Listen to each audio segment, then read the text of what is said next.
14 मूळ भारतीय भाषा लक्षात ठेवत असताना साऊथकडच्या 4 भाषा घ्यायच्या. चला लक्षात घ्यायचं, पटकन रिपीट करा माझ्यासोबत.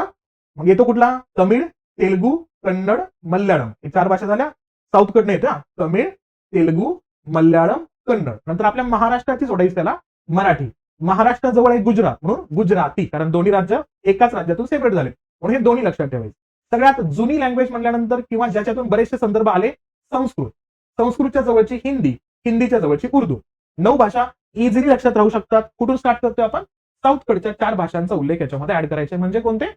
तमिळ, तेलुगू, कन्नड, मल्याळम. हे 4 झाल्या. नंतर आपली मराठी, नंतर गुजराती, नंतर संस्कृत, हिंदी, उर्दू. 9 झाल्या. आता प्रदेशानुसार यांना नावं द्यायच्या. राहिलेली किती? 5 नावं इथे द्यायचे. मग काय?